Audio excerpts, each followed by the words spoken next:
Hail and well met, traveler. Welcome to the tavern. Did you know this is the place where more than half of the greatest adventures in history have begun? But before those adventurers took their first steps, they watched and calculated who would join their party. Why, look over there. There's a mighty barbarian from the Frozen Lands. Strong, mighty, full of honor and wisdom. I happen to know that one. They go by Matt Rossi. And look over there to the right. That woman working away on her mechanical dog. She's cunning, witty, and I've seen her bounce more than her fair share of ne'er-do-wells out of here before I can even blink. I happen to know that she goes by the name Liz Harper. And me? Oh, my name's Joe Perez. And I'll be your tavern keep. Welcome to Tavern Watch. Hello and welcome to Tavern Watch, roundtable freeform discussion about, well, I guess tabletop RPGs and everything else that we can think of that fits under this banner. I'm one of your hosts, Joe Perez, and with me are my stupendous co-hosts. We're going to start with Liz Harper. How you doing today, Liz? Doing good. Wish we were playing D&D, but, you know, can't do it all the time. That's very true. Also, as usual, is our resident barbarian, Matt Rossi. How you doing today, Matt? I'm just getting ready for you to kill everybody in the next session of our game. Yeah, I would like to talk about that. Yeah, so I figure we're actually gonna be talking about that because, well, it is a thing that happened. We're gonna go through some news items though, real quick before we go ahead and get into this week's other topics. And I guess we're gonna start. Liz, you actually reminded me about the Radiant Citadel, the Journeys to the Radiant Citadel. Do you want to talk about that a little bit? Yeah, Journeys to the Radiant Citadel is the newest Wizards of the Coast book. It is due out, I believe, in June, and it's a collection of stories. It's a story anthology, and the interesting thing, there are a few interesting things, but one of them is it's all written by people of color, Black, Indigenous, and people of color. It's the whole book. It's the first time Wizards of the Coast has done this. And part of the reason, I think, I'm maybe ascribing a little too much here, but part of the reason I think they're doing this is that the Radiant Citadel is this new location kind of out in the multiverse. And it allows travel to like anywhere. And it allows people with, by bringing in a diverse set of writers, it allows people with different perspectives to go out and just create whatever new worlds they want without being tied to existing lore or mythology. And so if you get diverse creators in from day one to build out new places, you can get much more interesting places, a much greater variety of places, because you're bringing in all of these new perspectives. So I think this book is going to be really fun. I'm really looking forward to it. Matt, you actually wrote the post about what the Radiant Citadel is, and I believe in the post you said that this setting was basically your kryptonite? Well, I mean, it is a giant diamond that is wrapped, that the diamond is itself psychoactive in the ethereal plane, and the diamond is wrapped in the corpse of an enormous deceased fossil. There's a giant fossilized something that the city is built out of. I'm like, okay, what else? Is the place the mayor a dinosaur? I mean, where are you going with this? Theoretically possible. That is a race that exists now. Oh yeah, quite a few. So yeah, I also, I gotta say, one of the things that's interesting about it, I don't mean to contradict you, but it's actually one of the things I find most interesting is that it is not a portal to anywhere. Correct. Okay. It's a portal to very specific other places. There's a limited number of them. Because it's on the ethereal plane, right? It's not the astral. Yeah, but the other cool thing is that if you are stranded in the deep ethereal, which can happen if you're doing ethereal travel, this place acts like a beacon. Mm-hmm. It calls things to it. And that's cool as well. And they've got the limited but substantial number of peoples that have come to this place and colonized on it and settled it means that you have this kind of polyglot character to the place. It's not uniform. There's no like there's no people who feel like they're in charge of it. There's a governing group and all that, but you can't like look at this race or this culture and say they're in charge. There's a wide like quilt of cultures all kind of meeting and mixing around the edges here, which I also thought was really cool. And I like their idea of there's connections between the Radiant Citadel and the places in the adventure. Mm-hmm. Like each of the places in the adventure is like kind of like adventures, the home. Plural, they're all standalone. Yeah. Each of the places in the adventures. They're either like places where the peoples from the Citadel originally came from, or they're places they discovered since. And so you can, it's an interesting approach to the idea of a planar nexus. They've done planar nexi before. We always talk about Sigil, the City of Doors. Yeah. But it's a different way to do it in a different location and a different philosophy towards it, which I find really interesting. I'm looking forward to seeing what they've actually come up with. So yeah, I definitely agree with Liz on the concept of it being cool that it's got a lot of different diverse people who bring their own cultural and, natural viewpoints to it to give it a different feel. So yeah, I'm definitely excited about that. I'm super excited for that part of it too. I thought it was an interesting choice to create something brand new instead of being shackled to Sigil, which I think is what a lot of people kind of expected. That was a lot of the hubbub I was hearing around the announcement, is that like initially it was, why isn't it Sigil? But then when you start going through it, it doesn't have the baggage. It doesn't have, Sigil was created, 50 years ago, give or take? No, not that long ago, no. More like 30, which is still a long time ago. Was it the 90s? It was the 90s. Well, maybe late 80s, but okay. But it's been a while. Big push was the 90s. It's been 30 years, so yeah. Yeah, it's been a while. You just said, y'all are just saying the 90s was 30 years ago, and it's just like, wow. Yeah. Wow. Sorry. I'm so old. I'm sure we all feel the same way, because if you're a certain age, you feel like the 90s were basically yesterday, and yeah. I just bought a whole bunch of brand new, still sealed in box, original Dungeons and Dragons boxed adventures at the shop today, and I thought immediately of Matt. But some of the stats on the book that'll be coming out, I believe it's releasing at the middle of June. I want to say third week of June. I believe there's 13 standalone adventures that range from levels 1 to 14. Each one comes with its own set of maps, which that's also pretty big. It does have the whole thing with the Radiant Citadel, which is that brand new location on the ethereal plane. Each adventure can be set in any existing D&D campaign setting, or on worlds of your own design, which is something that they really are pushing for this as well.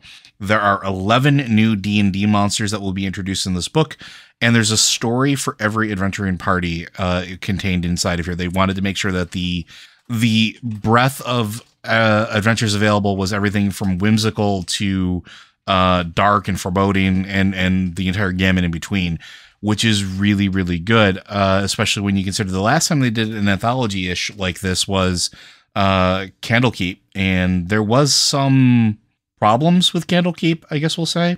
Some questions on some of the content that was curated for it, attributions and things like that. This one, this seems like they're being much, much more careful about, and I think it's good. So anything else to add about that one, folks? No, I'm just looking forward to seeing it. Along that same line, something was launched that I wanted to bring up real quick. Did either of you folks happen to know what Dungeon Alchemist is? I've heard of it, but that's about it. Okay. So Dungeon Alchemist is a way of trying to leverage technology to create quickly and easily more diverse and detailed maps. It is in early access right now. And it is, I believe it comes in at the price point of $50 US at the time of this recording. But the idea is that not only will you can create maps however you want, you can leverage AI as well. So you can give it a set of parameters if you're somebody who just does not like sitting down and making maps, and you can tell it, I need a 30 by 30 room, and it needs to be in a steampunk style, and it's a mad scientist lab. You toggle this, you hit generate, and it creates it for you. And it gives you layout, and then you can change everything in between. The interesting thing for me with this one is it is a 2.5D software, so it has some 3D elements to it when you're creating it, that can be converted into a full 3D render if you happen to be a 3D printer. It can be converted into a full 2D render so that everything flattens out for printing. And it also integrates with all of the major virtual tabletop systems out there so that you can literally import it. One of the things we've been talking about with the previously and amongst ourselves is Roll20 is a bear to set up sometimes, especially if you want to do things like dynamic lighting or fog of war, and you're trying to play that way. This takes care of all that for you as well, where you set the parameters, you export it, and it goes right into your campaign, and it sets all those variables for you, so you do not have to set them up yourself through the Roll20 interface. And it does the same thing with, Fantasy Grounds, and there's another VTT it works with, and I can't remember off the top of my head. It's an interesting concept, I think. I just wanted to kind of bring it up because it's something I've personally been looking for. I like building maps, but I also like the idea of not having to deal with Roll20. So what do you guys think of that? Like leveraging technology to sort of assist with that type of stuff? Start with Matt. He was quiet on the last one. Yeah, I don't see a problem. Roll20 is a bear. And I don't want to feel like I'm picking on Roll20. Like sometimes people are like, oh, you're just so down on Roll20. I'm not. I use it all the time. It doesn't have the most intuitive user interface.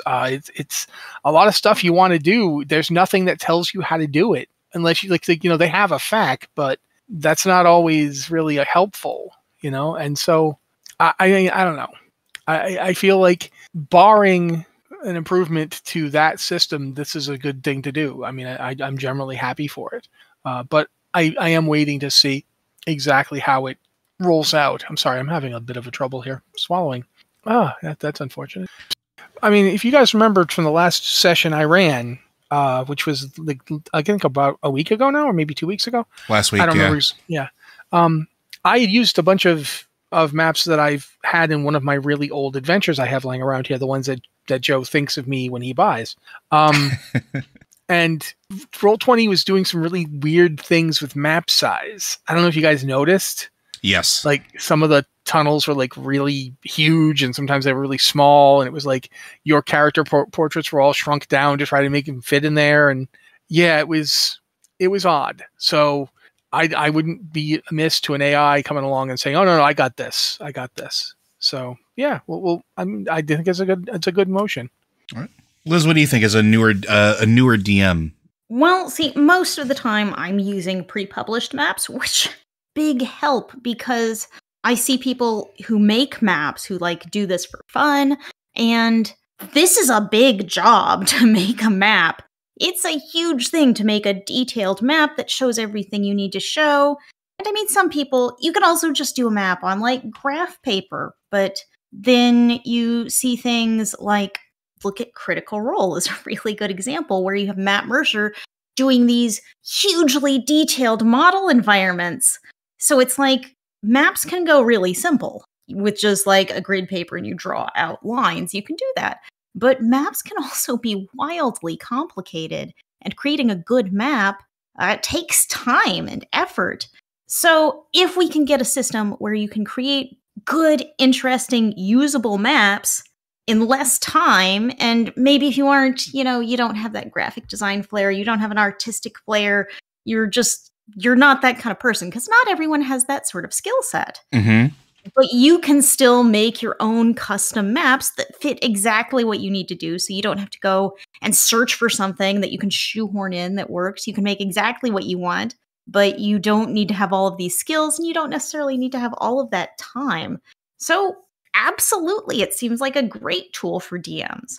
Yeah, and there's a lot of other ones that are starting to come up now, too. I think Joe Manganiello is literally launching a Kickstarter. I can't remember the name of it off the top of my head, but I think I literally saw it this morning as I was going through emails for solicitation, that it's literally launching this week for his version of it. And there's other ones out there as well. I really hope to see this trend sort of continue. Matt and I talked about this a while ago, and I'll bring it up. Way back when there used to be, and when D&D 3rd edition was out, the cartographer's tools that you used to get with the player's handbook. And it used to be a CD that you could run to do basically this, except it didn't integrate with the online playstyle. So I'm excited to. I think we called it out in our very first episode of Tavern Watch. Like, we would love to see software like that start to come back, and now we're starting to see it start to come back. I think it's a good. It's an unfortunate thing that the pandemic happened, but stuff like this is resulting from people being home and wanting to play online more, which sort of feeds into this. So it's good. We're going to start to see more of it, I think. So one thing I wanted to bring up next was there was an interview recently with Jeremy Crawford. He's the lead rules designer for Dungeons & Dragons. And it's talking about the new evolution heading into the next coming years. I believe there's supposed to be another version of D&D or an update to it coming out. I think it's targeted for 2024. Yeah, that we knew. Yeah. That we knew, but they're looking specifically at some things that I think we've talked about individually, at least offline, but online, things like backgrounds, how they affect characters, feats, and how stacking the two of them can create some very imbalanced characters, but also can kind of run the character itself. Did either of you folks read through this, or I mean, I've heard him talk about it before. Do you want to talk a little bit about that? Or Liz? Well, they've been doing those. If you look at the the Unearthed Arcanas they've been doing, the Kryn one in particular, they started doing backgrounds that actually hook into feats, like that either lead you towards this feat at this level sort of thing, or otherwise are like the ones that they have in there are the Knight of Solamnia. I think it's Solamnia. I can never know how to pronounce that. And the Mage of High Sorcery. Those are the two backgrounds they have, and they're like I said, they're like modular.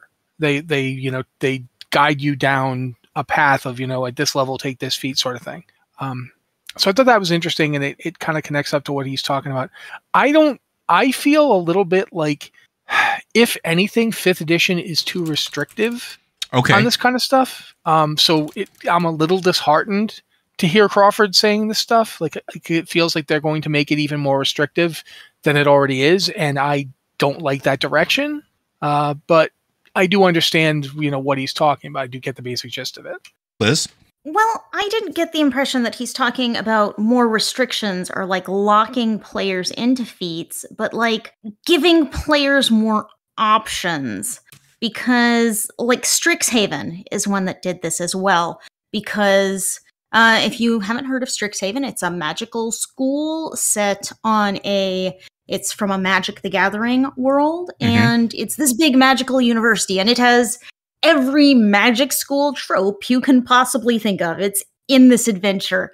And but one of the things it has is it has some backgrounds that are like initiates to the different colleges that Strixhaven has, and each one has a feat that gives you some really cool stuff, gives you access to spells, really powerful things. That anybody can take. Anybody, any class. Yeah, you could be a fighter and take one of these because you're a fighter, but you've been studying to go to Strixhaven and you're, ready. So I think it's interesting because it is this thing that's class agnostic, that you can decide to go down this path and pick something that customizes your character in a specific direction. And they've talked about feats that are like one feat, and you have to have the first feat to get the second feat, which I believe there was some of that in the Unearthed Arcana Matt mentioned. That's a carryover from, I think, older editions too. I think 3rd edition did that, didn't it, Matt? I mean, it's certainly prerequisite feats. It's not new to D&D. Yeah, absolutely. Although the way they did it in 3rd edition is very different. So sorry, please continue, Liz. I don't know how I feel about like stacking feats in that way, but it's interesting. It's an interesting thing story-wise, because if you take the first feat and then next you take the second feat, that indicates a specific progression path for your character, a narrative progression path or a power growth for your character that is separate from their class. So I do feel like this can make some interesting stories because you can customize your character and you're no longer like tied to a class. even if you multi-class, you have a kind of a limited set of directions you can go. And the feats they've added so far that are tied to backgrounds or that are tied to additional feats feel like they're building a narrative for your character. And they do have a lot of power tied to them, but they're creating a narrative direction for your character to go down. So if you're one of those power gamers and you're trying to design the most powerful character possible, you're probably going to look at these feats. But also, I think for the average gamer, they can send you in specific story directions, which could be interesting. And they let you build different kinds of characters, which could be interesting. My biggest complaint with it is that the new backgrounds make the old backgrounds seem pretty wimpy. Mm-hmm. Oh yeah, absolutely, that is true. I'm a full-time hero. I can get free lodging. All right, I took this feat. I get like 10 spells. Yeah, totally fair. Yeah. So it feels like now that they've introduced the new feats are really cool. They give you really interesting stuff. But now the old stuff feels a little weaker, particularly in the background department, because backgrounds are typically, they're just a little starting point. They give you maybe a piece of equipment. They give you some skill proficiencies. But you've got some backgrounds now that give you access to spells, that give you really awesome combat things. And I think if they're going to keep doing this, they need to go back and look at the existing ones. And that may not be something that happens for a while. I don't know. Yeah, probably won't be until 2024. Well, I mean, it seems. The other thing to keep in sight is like 5th edition's been out for a while now. Yeah, 10, it'll be 10 years in 2024. Yeah, and it was coming at the heels of Pathfinder launching, 4th edition being very powerful for players, and sort of like, so it's not surprising that backgrounds were a little weak from back then. But yeah, I'm with you. I hope that they go back and take a look at it and maybe redo some of the older ones, or at least try to make them more interesting. And this is one thing I just want to add in there is, regardless of what happens with backgrounds or what the rulings are, again, make sure you're having that session 0 conversation with your players so that all of you are on the same page. Because even if the rules say that you have to do it a certain way, you don't have to do it a certain way. You can decide what you guys are comfortable, or you folks are comfortable with among yourselves. So if you want to stack feats and become super powerful, that's great. Just make sure the people you are playing with are on the same page. I think there was some backlash that they might also be responding to from some of the organized play from the Adventurers League, which, if you don't know what the Adventurers League is, it's you create a character, the character is registered with the league, and you can go to any game that is an Adventurers League game, any of the seasons, and take the character with you and continue through and level it up through multiple games, different DMs, and different settings, depending on what the season is. And I know that there was a complaint leveraged with some of the feat stacking and background stacking for that, where players would just show up with a completely stacked character. But again, you at the table are in control of what you do. So never forget that. Just have the conversation. And go ahead. That's actually a little bit that Jeremy Crawford mentioned in this interview, talking about how he didn't like it when players like rule lawyer other players and argue about this isn't how it's in the book. Because this should be about having fun. And sometimes having fun is being flexible. And sometimes that means at the table, you decide what your party wants to do and you go that direction, whether it's in the rule book or not, whether it's something you read in Sage Advice or something totally different that you made up. So in the end, it's about fun. It's about creativity. It's about telling stories with your friends. Well, yeah, I mean, if you look at just using our campaign as an example, your character, you're using the dragon, was it the Drake Warden? Yeah. But we're letting you say that your pet is a dragon. Yeah, it's a baby an actual dragon, and not just some drake. It's supposed to be like a dragon spirit that you summon, not a physical actual dragon. And we decided just fun rules. Yeah. So it's kind of there's nothing about it that really actually changes anything. We're still using all the mechanical stuff. Yeah. It's just a lore thing. I mean, for that matter, Joe and I are playing technically the same character, but it's got a rotating soul, which is not, your typical Warforged, but so what? People get really hung up on this kind of stuff. And it's like, this is a game. And it's a game where you make stuff up. The rules are there to help you make stuff up, but not to stop you from making stuff up. So I think it's just, generally speaking, this is a thing people get too focused on. All right. I agree. So again, remember, have that conversation with your players, whether you're the DM or a player. Everybody should sit down and talk. A couple other news items before we go into our this week's topic and some questions. Please mention the Pathfinder thing now. I absolutely am. Matt, would you like to go ahead? Yeah, basically, even if you don't like the Pathfinder or Pathfinder 2 rule set, it's fair to say that Paizo makes some of the best adventure paths around. Mm-hmm. And what they've been doing since they started as a company back when they were originally, Paizo existed to be the magazine company back in like 2000, when Wizards of the Coast decided they didn't want to be involved in handling the pen and paper stuff anymore. Paizo bought the license from them and began publishing Dragon and Dungeon magazines. The magazines that were for years the main way that players got new adventures. Dungeon was constantly filled with new adventures. You could submit them, and players would, you could pick it up every month, and there'd be some new adventures in it, and you could run them. When Wizards decided, okay, we're going to the 4th edition, and we just don't even want to have these exist anymore. So we're gonna, the contract is over. We're not gonna renew it. Paizo was like, okay, well, we started this company on this idea. We're going to keep doing it, but we're going to do it differently. For a while, they were just releasing them for 3rd edition, but then they were like, okay, 3rd edition's got some pretty like weird rule stuff. And the reason Pathfinder as a game exists is because Paizo decided they wanted to have their own rule system for the adventures they were running. So they did an updated version, like people have called it 3.75. The Pathfinder 1st edition is basically just 3rd edition D&D with some fixes. Now, of course, Pathfinder 2 is a completely different game. It's very different, but it's still basically recognizable. Like if you look at it, you're like, oh, this is like D&D's cousin. That's really different, but I can see the resemblance. But all this time since then, they've been putting out adventure paths, and they've been putting them out at a much higher clip than Wizards has been putting out adventures. It's actually when you were talking about the Radiant Citadel and you were talking about the Candlekeep book, they're like, the way they do it is they have different adventures within like kind of a, I don't know how you'd call it, like not within a connected strand of narrative, but they're like, they all have a theme. Like, we go to the Radiant Citadel and we explore these other worlds, or we go to Candlekeep and these things happen and we have to deal with it.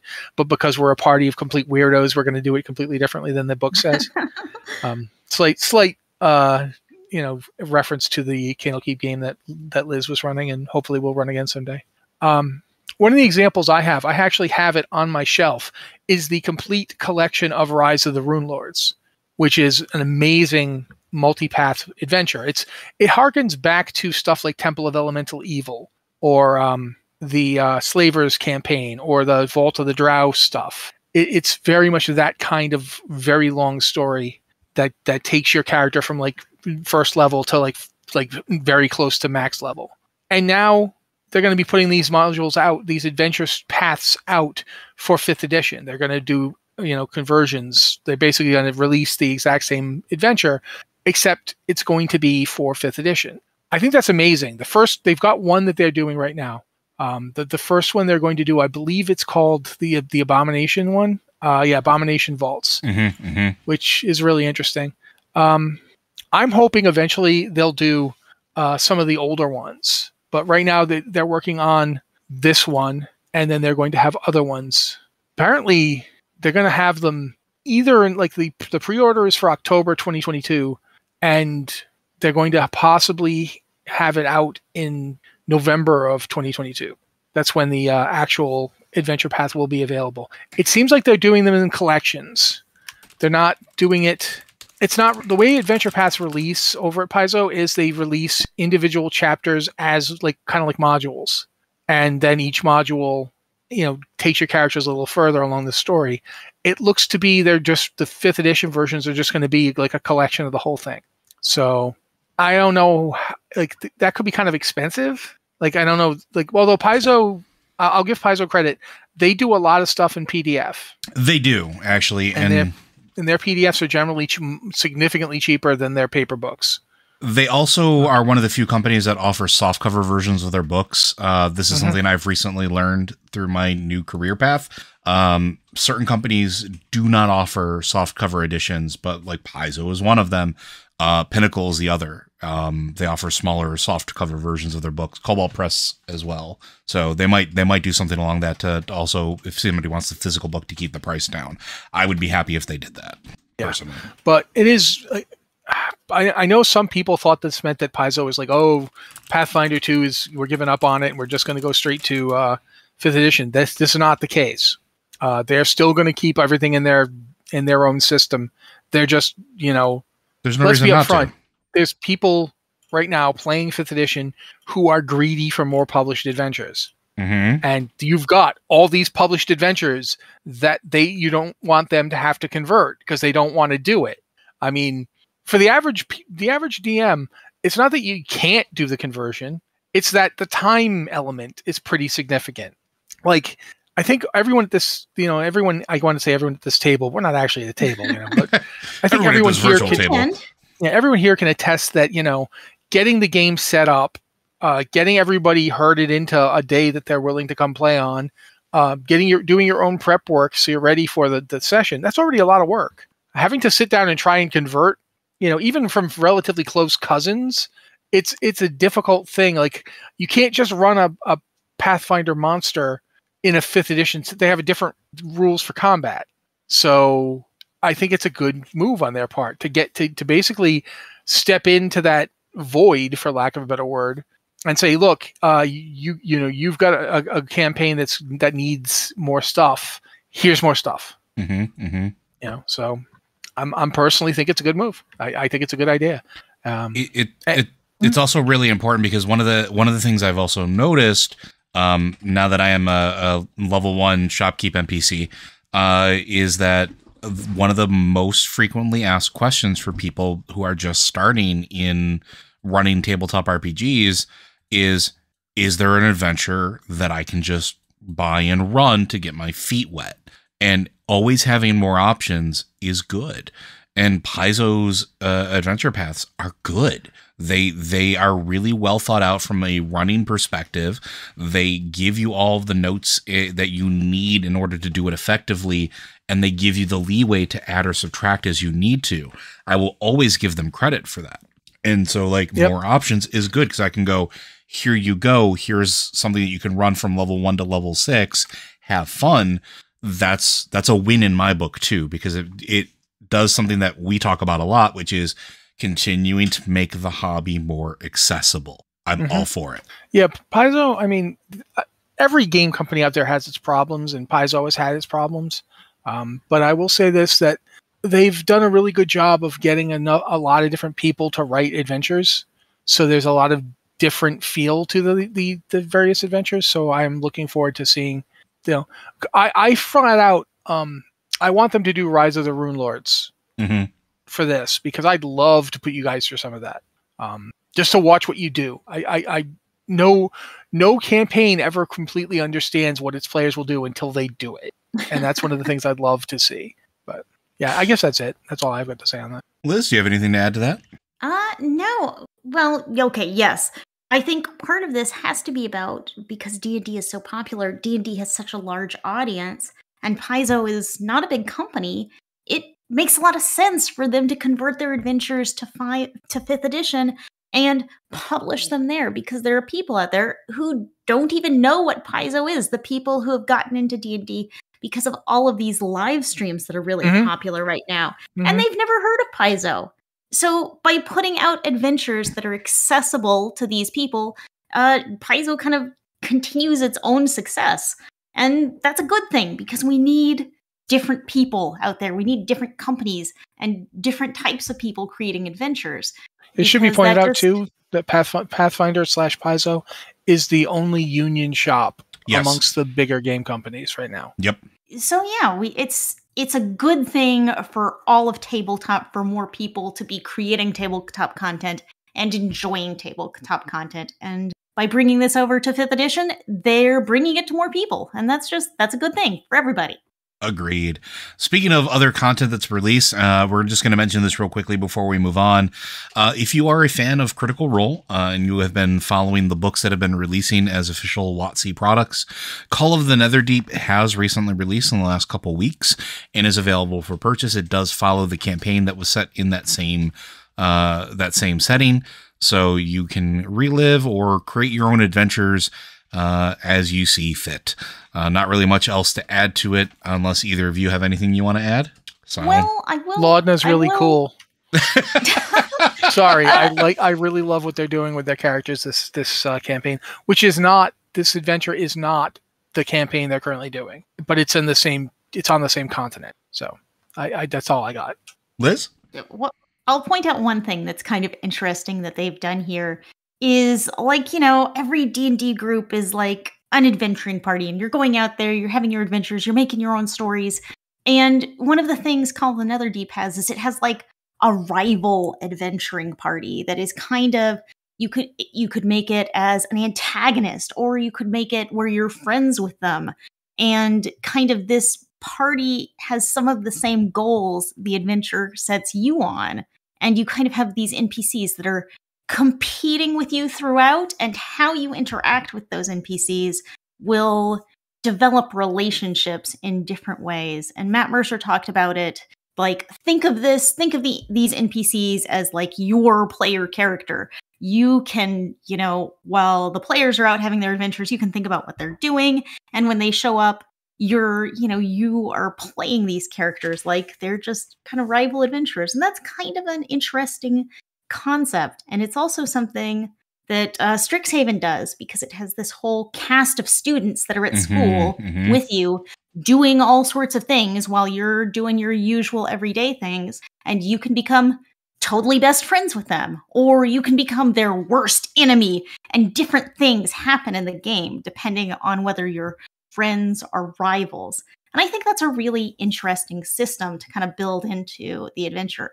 A DM could always do that themselves and just say, okay, there's this NPC and your friends are, you could do that yourself anytime, any game. But it's interesting to see this built in, and the idea that they're building in not just, combat encounters and puzzles and dungeons, but the idea that D&D is about relationships and interactions between characters. And I think that's really cool, and it's good to see it officially added to these big official books from Wizards of the Coast. Agreed.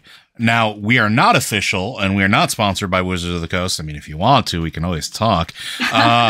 But we have been playing a brand new campaign over on our live play sessions, where Matt and I are co-DMing. And we are swapping back and forth between characters, like we mentioned a little bit earlier, where we are multiple souls that exist in one body. It has been, I think, a riot so far, especially when Matt and I argue with each other in character. It's great. So, Matt, why don't you take us through what recently happened?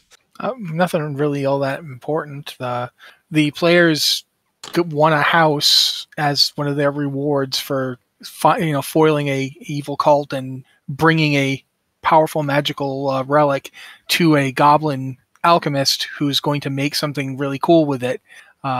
She had a house laying around that she'd been given because she did a job for a member of high society in the Weirs, the town that they're in, that didn't need it anymore, and in fact was not even using it. It was given to this person to service their official residence, but the person was like, "It's a dump. It's a very nice, fancy dump, but I want to live in the center of town. I want to be like over there." So they basically pawned it off on the alchemist. The alchemist then pawned it off on the party, and the party went out to the house and found out it was infested with kobolds pretending to be ghosts. After a brief conflict with said ghost kobolds, it turned out they were actually pirates. So they were pirate ghost kobolds. This is the best Scooby-Doo episode ever. Yeah. The party managed to kind of semi-accidentally, semi-deliberately kill the captain, the head of the whole group, but then bring him back from the dead, and had a brief convo with said person about what was going on, and that evil cult from the very first adventure that they went in and foiled and stole their magical artifact was in fact forcing these kobolds into doing their bidding. So the session we just ran was the party, invading the cult's sanctum underground and finding out that it's a weird place with like multiple strange fell creatures seem to be running different aspects of it. There was one fight at the beginning that was with like a minotaur monster of some sort.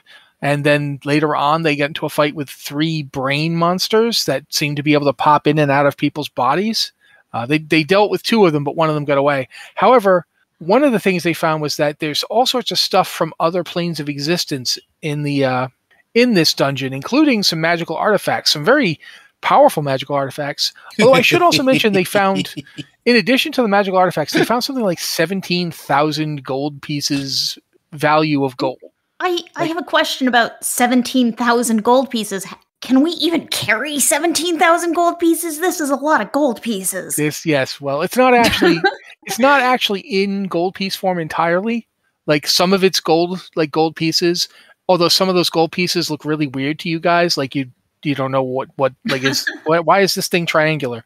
But some of it's just straight up like gold stuff or like gold and precious gems stuff. Like it is. That's the value of it. It's not the literally 17,000 pieces of gold because it would be quite heavy. So yeah, there is an issue of whether or not you can transport it.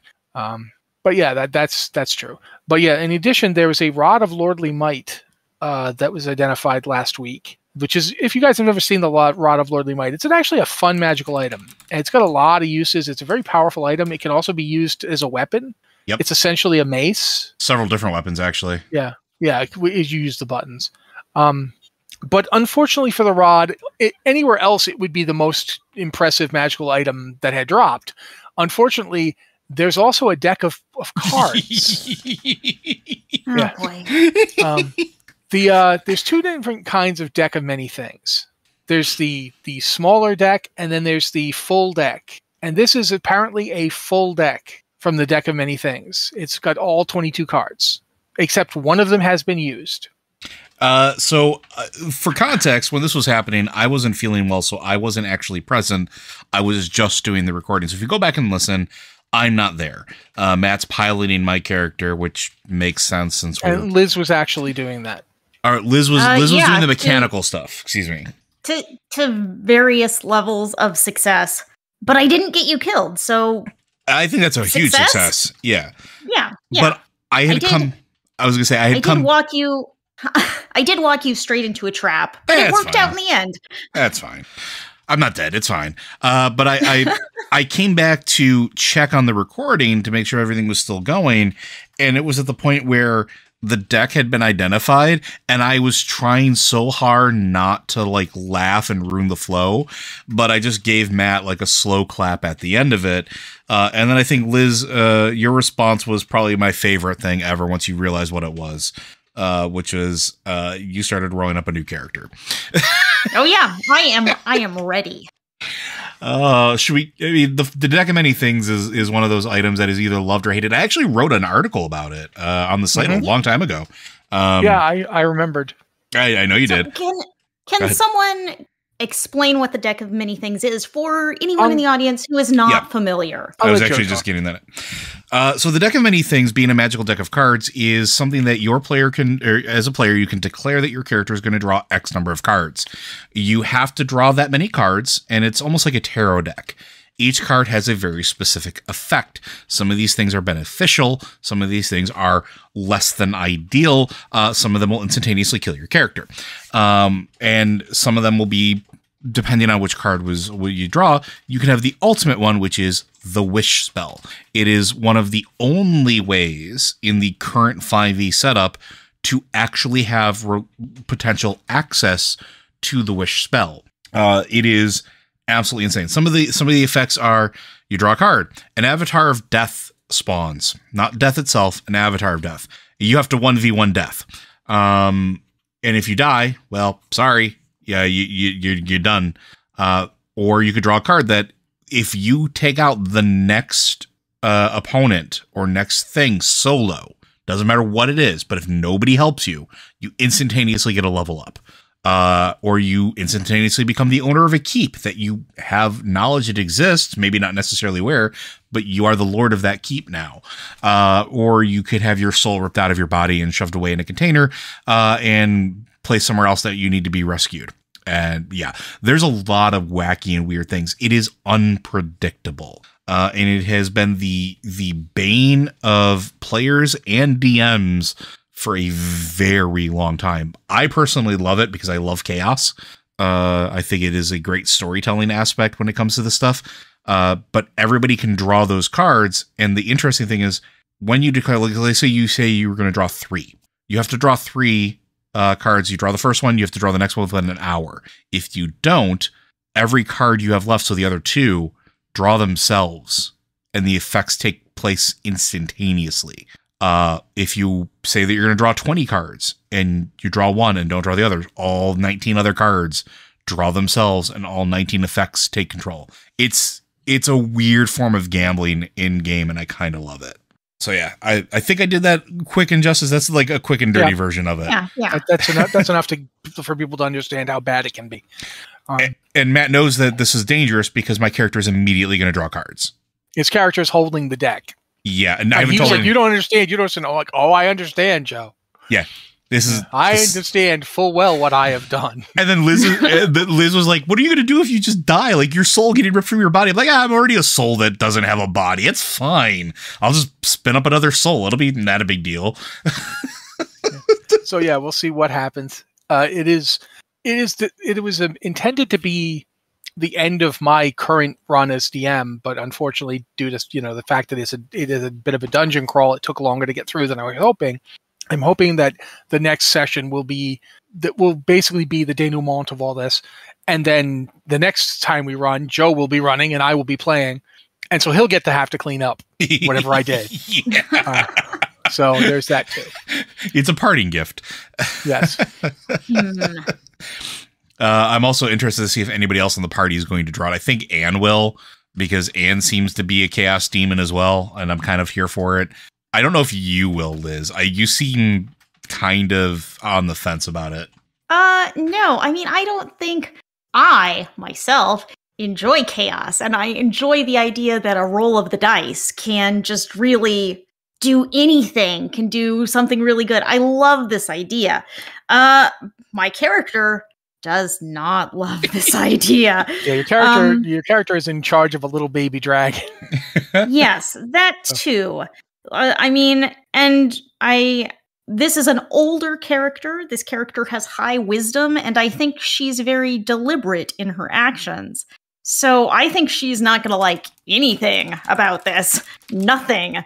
So we'll see if you draw a card and do something terrible before anyone can do anything, which I kind of feel is maybe the way you're leading. Yeah, maybe. I don't know. We're going to find out. We're going to find out. So be sure that you watch our socials. We'll post when the next game is going to be, because we are going to be doing it live, which means you get to be there for all of the chaos that will ensue when Delver decides how many cards he's going to draw, because he's going to draw cards. It's going to happen. Anything else to add to that? What's been transpiring there before we move on to a couple questions that we have, or at least one of them? Do y'all want to talk about my new character? Because I'm actually this would be really interesting and fun. So yeah, right after Joe picked up this deck, I'm like, this is the end of our game. And I'm like, okay, we're all going to die next session. I clearly need a new character, and I'm going to make a character that's just terrible. A character that will make my DM's job worse, because they've tormented me with this deck of many things and destroyed this character that I built this whole backstory for. And if this happens, they should suffer. This was my thinking immediately after our last episode. And yeah, so y'all enjoy that. But that was my initial thinking. But it started to migrate away from that pretty quickly into a character idea that could be interesting. Because I gave, one of the things was I gave my character, she has a family. And they're all spread out in different ways. And she thinks probably most of them are dead. And I was like, well, what if one of them isn't dead? And one of them was in this dragon attack that we thought killed everyone up there. And what if after this attack, she made some kind of warlock pact and is like now out for revenge? She's like a young, yeah. So that's kind of the concept. And it's a stupid character. Like, I made a character sheet and everything. And my initial idea about this family was that she was a druid. And so it's like a druid / warlock. So she kind of took a change in direction when she, like after her town was destroyed. And it's actually probably not a DM's bane. It's a weird character combination that may not actually work, but hey, if you kill me, you are going to have to deal with this. I mean, if y'all are cool with this character concept. I mean, I'm instantaneously already in love with this. I'm not going to lie.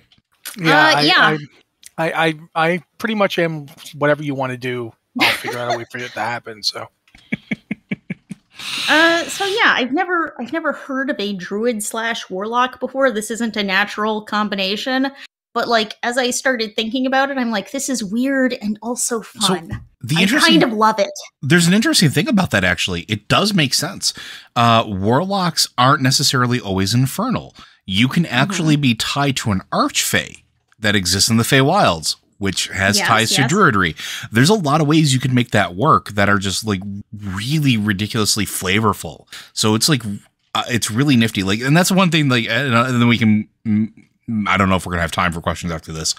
I always loved warlocks, but I like warlocks now that they've broadened what the pact can be with.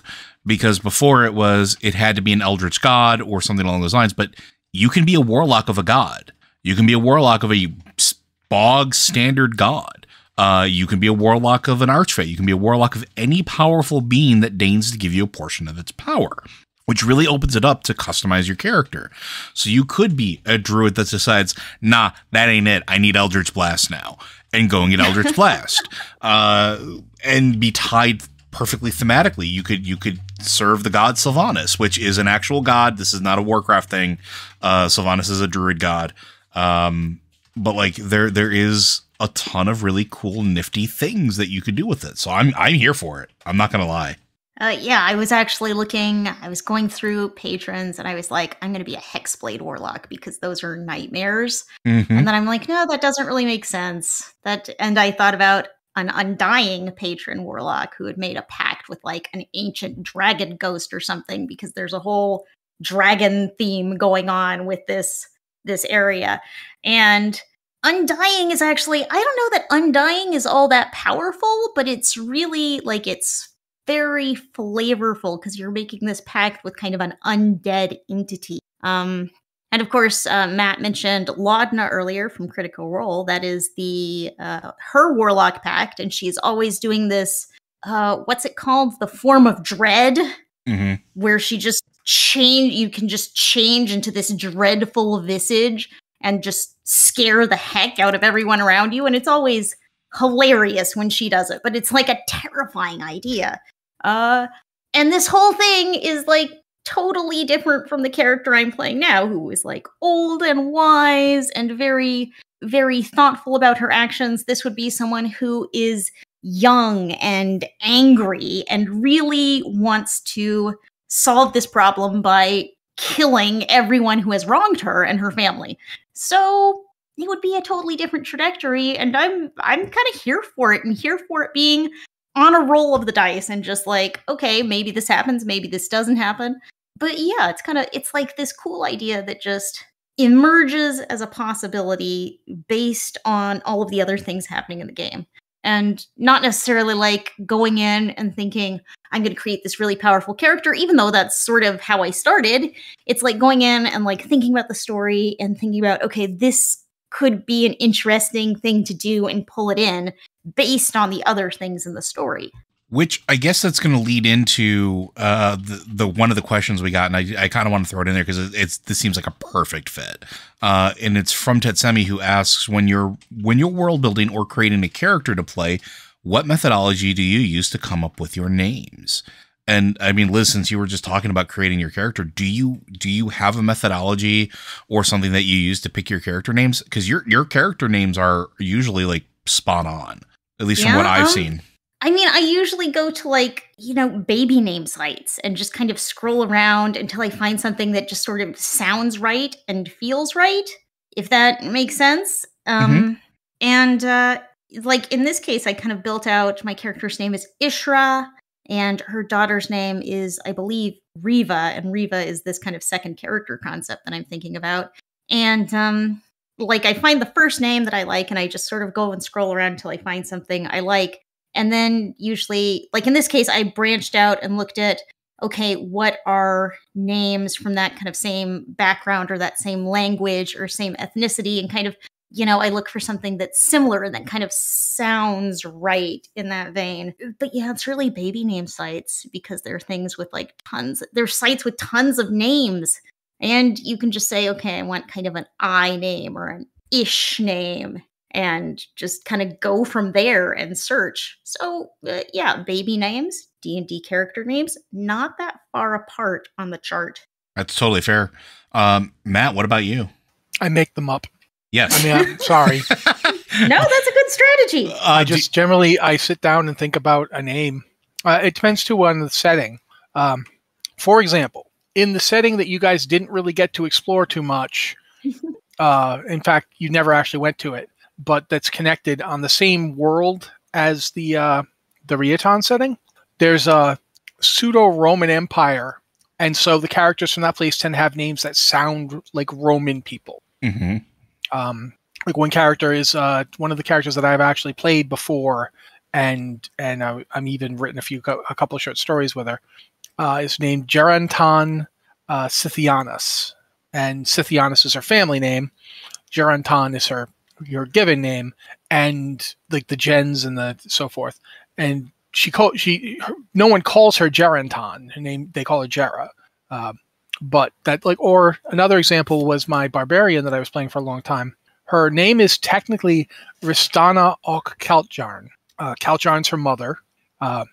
Ristana is her name, and Ok is the sound that it's like Mick or App. It's the sound saying daughter of in this case. Ristana is like it's semi-Icelandic, and I basically just shortened it to Rista in day-to-day use. But her full name is Ristana, and it kind of means giant-hearted. But it's I will say that one of the things I do like to do is I go to Google Translate, and I will pick another language, mm-hmm. and I will translate a word or like a phrase into that language, and then like I'll look at it and go, okay, this is a little too unwieldy, so I'll just chop it down. And that's something I do a lot. Like, so I have some character names that are, like I said, are Icelandic or Norwegian or Scandinavian in some way. Sometimes I'll use Latin. Sometimes I'll use something else. But it's generally so that the name actually has a meaning. Like, because a lot of what people don't really think about all that much is that your actual name can have a meaning. For instance, William is derived from Wilhelm, which is derived literally from helm of will. My name is Matthew. Matthew means gift of God in Hebrew. So if you start thinking about the fact that most names have meanings, then it makes it easier for me to I come up with a word or a phrase that to me encapsulates that character. Then I just mess around with different languages until I find one that's close enough. And then I just change it enough so that it sounds fantasy-ish instead of just being there. But that's one way I do it. Sometimes I literally just make up a noise. Like I have one character. I remember like a character I had who had like 7 Ks in his name. So sometimes I seriously, I think it was it was Narathak was his name. That was his name, and it means the accursed one. So, and I played that guy for like 2 years. And so I had to come on constantly going Narathak, and everyone's like, "Yeah, God, just call him Narath." So yeah, that's how I do it. I'm somewhere similar. So like the baby name generator that's an old faithful, like going through and seeing like what the most popular names are and things like that. And then doing like a hunting and finding something that feels right or sees right and doing the translation to another language. These are all things that I have absolutely 100% done. Nowadays, I do a little bit more I try to figure out what purpose is for the character. Because like Matt pointed out, a lot of names historically are derived from what they did or what their purpose was, or, being like son of, daughter of, or things like that, or heir of. And so I kind of think, what would this person in this position be? If it's a tavern keeper, is it a line of tavern keepers? Is it something that the family opened up at the founding? Is it, Kegel's son or something, or Keg's son or something like that? Is it whatever the case is, and kind of work it out so that it makes sense. My character's name for our game is Delver. It's Delver because, not that I thought it was a cool name, but it's what his character does with story. He's a bard.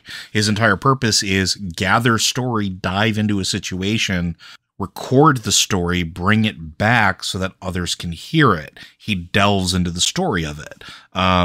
Matt's is Repentance. It's a paladin, but it's a very offensive paladin. So Repentance fits, very similar to like how tieflings sort of have, like Anne was playing Mischief, and then ran into that's another one you should probably listen to understand the whole tangled spaghetti that is Anne's mother in that game.